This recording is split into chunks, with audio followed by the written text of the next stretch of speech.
सत्संगत जी, प्यार से कहना धन निरंकार जी। आज संसार में कहीं भी देखें, ये प्रकृति की ओर भी देखें तो क्या नज़र आता है। जो एक वृक्ष है, पेड़ है, उसका आकार, उसका स्वभाव एक नदी की ओर देखें उससे कितना अलग होगा। ये जिस तरह भी परमात्मा ने पूरी सृष्टि में इस प्रकृति की रचना करी, तो सबको एक जैसा ही कार्य नहीं मिला करने के लिए। सब अपने नियम से सूरज का समय, उगने का, ढलने का समय, एक हर चीज़ को जहाँ देखेंगे वहाँ हर एक को एक जैसा सेम काम नहीं मिला हुआ।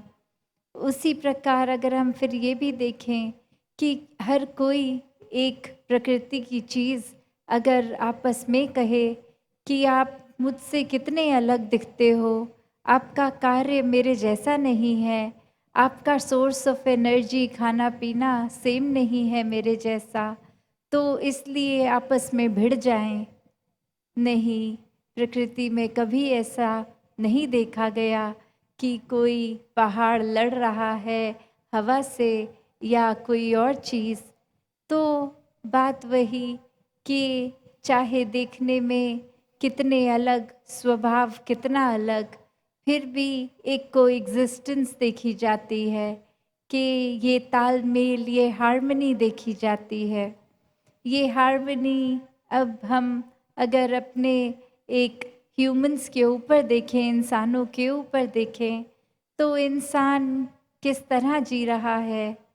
एक छोटा सा ही कारण बना लेता है कि सामने वाला व्यक्ति मेरे जैसा दिखता नहीं है, मेरी एक राज्य की भाषा नहीं बोलता, एक कुछ खाने पीने का एक तरीका, बोलचाल का, एक जाति, एक रिलीजन सब अलग है, तो इसको एक कारण बना लेता है खुद को दूसरे व्यक्ति से ज़्यादा ऊंचा और अगले को नीची दृष्टि से देखने का। एक इंसान को जब परमात्मा ने बना के इस संसार में जन्म दिया, तो क्या भाव होना एक इंसान का। इंसान को प्यार बनने के लिए, प्यार बांटने के लिए जो जन्म हुआ, और वही एक जन्म नफ़रत में समय बर्बाद करने में लगा हुआ इंसान, अगर कोई बहाना ना भी हो तो भी छोटे छोटे कारण ही एक घर के अंदर ही बना लेते हैं। अजनबियों के साथ तो छोड़ो, आपसी परिवार में भी, कि अपने परिवार के इस सदस्य के इस स्वभाव की ये बात नहीं पसंद, इसलिए कुछ समय उनसे बात नहीं करेंगे, या अपनी बोलचाल वाणी को गुस्से में या अपशब्द बोल के उनका तिरस्कार कर दिया जाता है। तो बात क्या, अगर हम एक पूरे संसार, एक पूरे ब्रह्मांड में देखें, तो एक हमारी एग्जिस्टेंस तो उसके सामने रत्ती भर भी नहीं है। फिर भी हमने अपनी मान्यताओं को, अपने आप को सर्वश्रेष्ठ बनाने, अपने दिमाग में ऐसा खुद को अहंकार से भर लिया कि फिर एक किसी के लिए भी दिल विशाल नहीं हो रहा, औरों के लिए क्या, अपनों के लिए भी नहीं हो रहा। तो अगर हम ये देखें कि हर एक का स्वभाव अगर अलग है, तो भी एक इंसानियत होना क्या है। एक इंसानियत हर एक को सबसे पहले एक्सेप्ट करने की बात, कि बेशक हर एक का स्वभाव अलग है, फिर भी ये जानते हुए उनको अपनाना, ये अपनत्व आना जीवन में। और ये अपनत्व कैसे आ सकता है, ये एक इंस्टिंक्ट कैसे बन सकता है। अगर हम उस लिहाज से सोचें कि ये वर्ड प्यार, ये शब्द इतना बड़ा, इतना गहरा, और ये पूरे संसार को प्यार करना क्या संभव है, कि कैसे एक किसी को जानते हैं या नहीं जानते, एक किसी की मान्यता हमसे अलग है, तो भी हर एक से प्यार किया जा सकता है। और उसका एक सरल सा तरीका कैसे, कि हर चीज़ की जो उपज है ये परमात्मा, चाहे हम अपनी आस्था के अनुसार जो भी शब्द बोलें, भगवान बोले, निराकार बोलें, तो ये निराकार से पूरे ब्रह्मांड की एक रचना है और इसी का बनाया सब कुछ। तो कैसे जब एक मन इस परमात्मा को, इस जो कण कण में रमे राम को, इस ब्रह्म ज्ञान द्वारा इस निराकार को देख लेता है, फिर ये फर्क नहीं रह जाता। परमात्मा हर जगह मौजूद जो है वो अब हर पल नजर आता है, हर समय एहसास में रहता है। और यही एहसास है जो अगर पूरा समय एक मन में सुमिरन का भी रूप ले लेता है, ये दिल फिर बुरी चीज़ों में, निंदा नफरत में एक मन नहीं ठहरता। मन करता है कि इस निराकार के साथ और जुड़ें, सत्संग में आने का भी दिल कि कैसे हर कोई संत, हर कोई भक्त इस परमात्मा की ही बात करेगा। तो अपने समय को, जब और कोई पारिवारिक जिम्मेवारी नहीं निभा रहे, तो एक सत्संग आकर, सत्संग में बैठकर एक कैसे इस निराकार से और ज़्यादा अपने मन का नाता गहरा किया जा सकता है। और फिर यही बातें जो भक्तों की, संतों की सुनते हैं, जब वापस भी अपने घर परिवार, अपने कामकाज, अपनी जिम्मेवारियों में, समाज की सेवा में जाते हैं, तो भी बात वही हो जाती है कि अब चहूँ और ये परमात्मा दिख रहा है, तो किसी की मदद नहीं हो रही, हर एक के लिए सेवा भाव है, चाहे अपना हो या पराया हो। तो जब ये परमात्मा को देखकर, इससे प्यार करके एक इसके साथ एकत्व स्थापित हो गया, तो इस परमात्मा की बनाई हर चीज़ से वो प्यार खुद ब खुद हो जाता है। ऐसा ही भाव आज बार बार रूहानियत और इंसानियत संग संग में सब सुन रहे थे कि ये परमात्मा, ये रूहान मन इसके साथ जुड़ जाता है, तो ये इंसानी गुण, ये ह्यूमन वैल्यूज़ एक सीखने की बात नहीं रह जाती। वो खुद ब खुद ये दिल हमारा प्यार बन जाता है, तो प्यार बांटता है। फिर दिल किसी की छोटी छोटी बुराइयों को नहीं तलाशता, हर एक के लिए मन इतना विशाल हो जाता है कि सबको एक्सेप्ट करते हुए, सबसे प्यार करते हुए, इस मन में वो गलतियों के बावजूद भी हर किसी की एक मन में प्यार का भाव के साथ उनको बसा लेते हैं। फिर एक मन करुणा, दया का प्रतीक बन जाता है कि किसी के लिए भी अगर कुछ तकलीफ हो रही है, तो कैसे खुद सेवा भाव मन में जागता है कि इनके जीवन में हमारे वजह से अगर कोई कंफर्ट आ सके, कोई आराम आ सके, तो उसके लिए भक्त हमेशा तत्परस्त रहते हैं। तो कैसे ये भाव कि इंसानी गुण सिर्फ स्कूल जाके एक मॉरल साइंस की तरह, एक शिक्षा की तरह अगर सीख भी लिए, तो वो हर समय के लिए अंदर नहीं रहते, क्योंकि अपने स्वभाव के इस अहंकार रूप हो या कोई और चीज़ हावी है, तो वो अच्छाई उस पल चली जाती है और मन दूषित होकर कहीं और ही लग जाता है। पर जब ये अच्छाई आए ही इस परमात्मा के एहसास से, तो वो हर समय के लिए अंदर रहेगी। फिर वो ऊपरी सिखलाई नहीं, एक अंदर से स्वभाव बन जाएगी।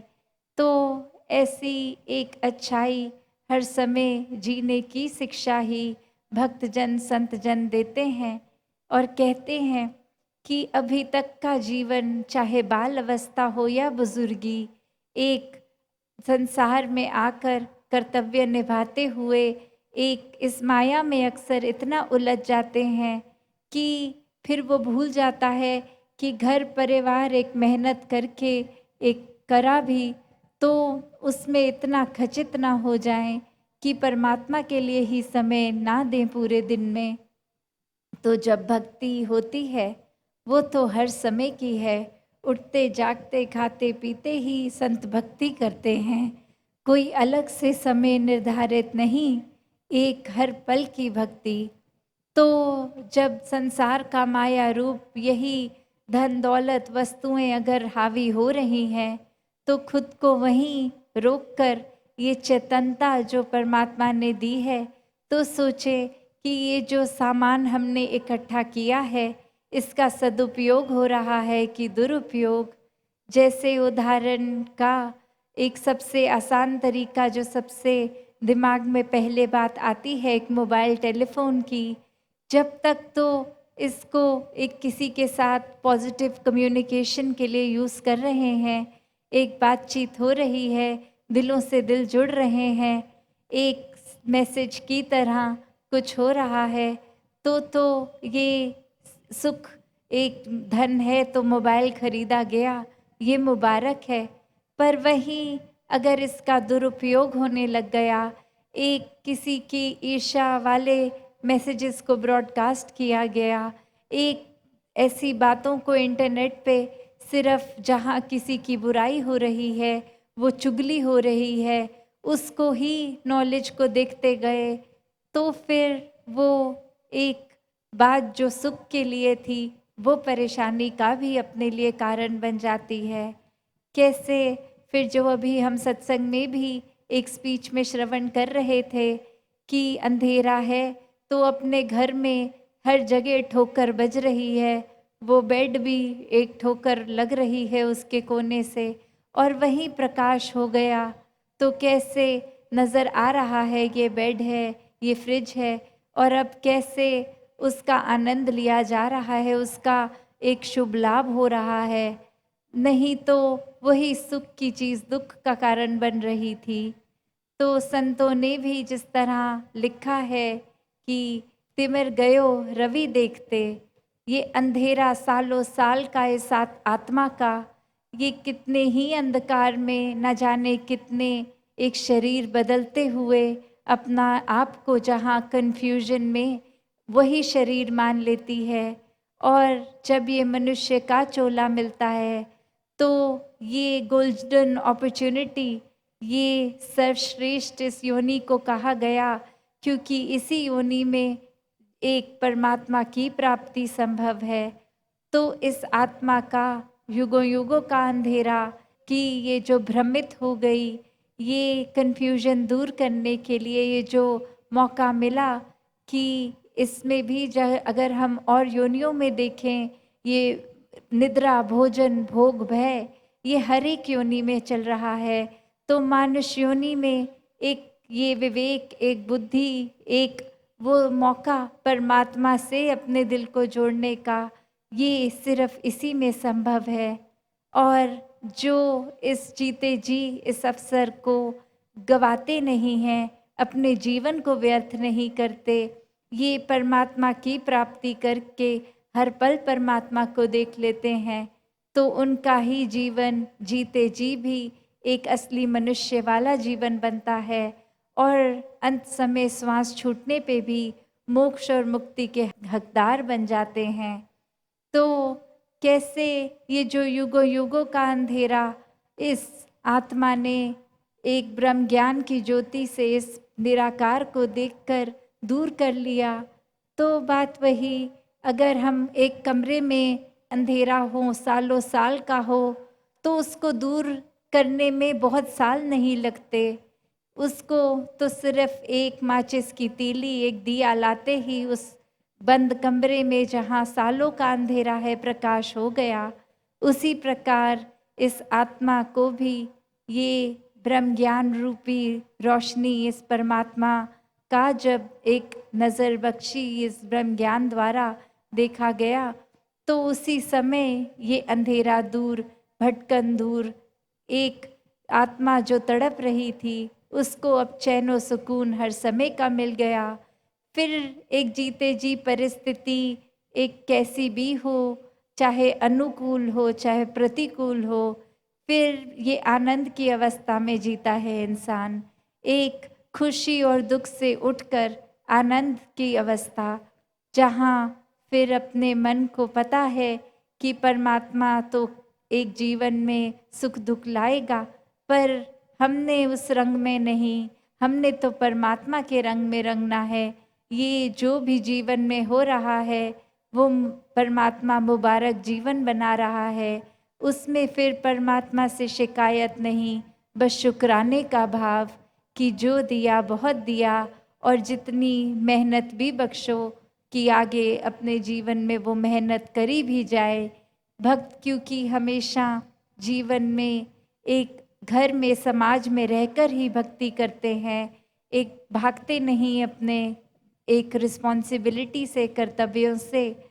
तो एक जीते जी जहाँ वो लगन मेहनत करके पालन पोषण घर में हो रहा है, एक समाज की सेवा हो रही है, वहाँ सबसे पहले मन को आध्यात्मिक रहना है, इस मन को परमात्मा से जुड़े रहना है। जैसे एक लाइट में तब तक ही वो लाइट आ सकती है जब तक वो इलेक्ट्रिकल कनेक्शन हो, तभी इस परमात्मा को एहसास में हर समय बसाना है कि ये दैवीय रोशनी हर समय रहे, ये आत्मा हर समय एक मुक्ति जीते जी भी और जीतने के बाद भी प्राप्त कर सके। तो उसी प्रकार जहाँ एक इंसान का जन्म लेना संसार में, एक मौत तक की जो जर्नी, ये जीवन, इसमें अनगिनत ऑप्शंस हैं कि क्या करना है। अगर समय बर्बाद ही करना है तो वो भी किया जा सकता है, और हर समय को एक परोपकारी अपने लिए और संसार के लिए भी बनाया जा सकता है। तो ये परमात्मा जिनके दिल में सही मायनों में बसता है, उनके लिए ये चुनाव बहुत ही सरल होता है कि क्या करना है हर पल। शुरुआत अपने से कि अपने एक स्वभाव की जो भी बुराइयां हैं उसको हटाते चले जाएं और अच्छाइयों को अपनाते चले जाएं, और फिर घर परिवार समाज दुनिया तक ये सेवा भाव भी पहुंचता है। तो कैसे इस परमात्मा के जीवन में आते ही एक बहुत ही एक अपने आप सहज भाव में सेवा सुमिरन सत्संग के प्रति लगाव हो जाता है। जैसे एक बात भी कि ज्ञान ब्रह्म ज्ञान लेकर हम अगर उसको कर्म रूप में जी रहे हैं तो ही एक श्रृंगार रूपी जीवन हो रहा है। जैसे इस जगह से भी प्रयागराज के संगम का जिक्र, तो ज्ञान और कर्म का जब संगम होता है तो ही जीवन एक मुबारक जीवन बनता है। जब इस आत्मा का इस परमात्मा से संगम होता है तभी एक मुबारक जीवन होता है। तो कैसे अपने आप को रूहानियत और इंसानियत के संगम से अपनी जीवन के हर श्वास को एक मुबारक जीवन बना लें। समय को एक गंवाएं ना, हर समय अपने लिए भी एक जीवन को उस तरह जिएं कि ये अपने लिए भी वरदान और पूरे संसार के लिए वरदान में जीवन बिता लें। एक मन से घृणा नफरत की दृष्टि को हटा के पूरे संसार को समदृष्टि की नज़र से देखें। सब एक समान, सब में वही परमात्मा है जो हम में है, सब ही श्रेष्ठ हैं। तो ऐसा जीवन भक्तों ने जीना हर समय के लिए सिखाया है। और यही सरल बात कि अपने जीवन में ये हार्मनी इन वननेस प्राप्त करनी है तो एक तालमेल बनकर, एक तरह से एक समदृष्टि बनाकर, एकत्व का भाव बनाकर उसी तरह करते हुए जाएंगे तो बहुत ही सहज हो जाएगा जीवन। फिर कोई वो बात नहीं कि कुछ समय के लिए कुछ मेडिटेशन कर ली, उस समय तो अच्छा लगा और हट गए जब उस अवस्था से, तो फिर हर चीज़ वापस परेशानी दे रही है। ये भक्तों का जीवन तो 24 घंटों की मेडिटेशन है। ये मन में ही इतनी शांति सुकून आती है हर समय कि फिर ये स्थिर जो परमात्मा है, मन इसी पे टिक गया, और जो चीज़ स्थिर है वो उस पे मन टिका है, तो मन तो अस्थिर किसी भी अवस्था में नहीं हो सकता। वरना दुनियावी चीज़ों से अगर मन टिकाएंगे कि आज ये उपाधि मिली है, कल और बड़ी उपाधि चाहिए, उसमें एक मन का उथल पुथल हो जाना। आज इतना धन कमाया है, कल और बढ़ चढ़ के कमाएं। फिर मन को अस्थिर कर लिया, आज छोटी गाड़ी खरीदी है, कल और बड़ी खरीदनी है। उसमें हम उस पल में उस छोटी गाड़ी को नहीं एंजॉय कर रहे, आगे अगली पड़ाव के लिए ही उस पल को गवा रहे हैं। तो कैसे अस्थिर चीज़ों ने, तो ये हमारी इच्छाओं ने तो कभी भी रुकना नहीं है, इन्होंने तो बढ़ते जाना है। जब जितना ज़्यादा एक चीज़ से जुड़ेंगे, वो एक समय के लिए सुख अगर है भी, अगले पल दुख बन जा रही है। तो ऐसे ही एक दुखों से अपने आप को दूर करने का फिर वही एकमात्र एक परमात्मा ही है। जितना मन परमात्मा में टिकाएंगे, जितना अपने मन को संतोष का एहसास ये लेंगे, तो उतना ही समय हम अपने जीवन का एक इंसान में एक ह्यूमन वैल्यू से जिया हुआ जीवन जिएंगे। एक अपने जीवन का अंधेरा जब रोशनी मिल गई और उसको फिर रोशनी का प्रयोग नहीं किया, आंखें बंद कर ली, तो भी कोई फ़ायदा नहीं कि अब इंसान अगर ठोकर एक सूरज के नीचे चलते चलते किसी खम्बे में खा रहा है, तो उसको पूछने वाला पूछता है कि क्या आपकी नज़र कमज़ोर है कि आपको ये खम्बा दिखा? नहीं, मेरी नज़र ठीक है। तो क्या हुआ कि आप क्यों इसमें टकराए?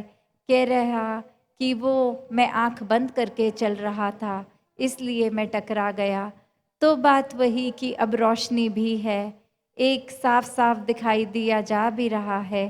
फिर भी अगर चुनाव ये चेतनता से नहीं किया गया और आँख ही बंद कर ली, तो फिर इसमें क्या फ़ायदा हुआ? उसी प्रकार ये संतों की वाणी, ये संतों का साक्षात जीवन, एक सत्संग में आना, एक हर पल ब्रह्म ज्ञान लेकर निराकार जहाँ मन में बसा सकते हैं, पर फिर अपने आप को अगर वहाँ से हटा के अपनी आंखें ही मन की बंद कर लेनी, तो फिर वो रोशनी होने का भी क्या फ़ायदा? वो परमात्मा मन में है, पर हम और विकारों को जगह दे रहे हैं मन में बसने की। तो फिर एक समय फिर वही आ जाएगा जहाँ परमात्मा मन में है ही नहीं, एहसास में नहीं है, सिर्फ ये बुराइयाँ ही हमारी सोच में चल रही हैं, हमारे कर्मों में चल रही हैं। तो जीवन किस तरह जीना है, उतनी चेतनता हर एक में है। तो उसी प्रकार हर कोई अपना जीवन जहाँ भक्त की एक अवस्था जैसी है, वैसा जीवन जिए, तो ही एक वरदान में यह जीवन होगा। तो दातार कृपा करे कि अपने जीवन को हर कोई इस प्रभु परमात्मा से जोड़कर जीता चला जाए, ताकि हर पल ही एक जीने की अवस्था बिल्कुल ही एक दैवीय रूप बन जाए। तो दासी और समय का सहारा नहीं लेगी, क्योंकि समय और बहुत बढ़ गया है आगे, और कल का भी दिन है। दासी अपने मन के भाव बाकी कल आप सबके समक्ष समर्पित कर देगी। सात संगत जी, धन निरंकार जी।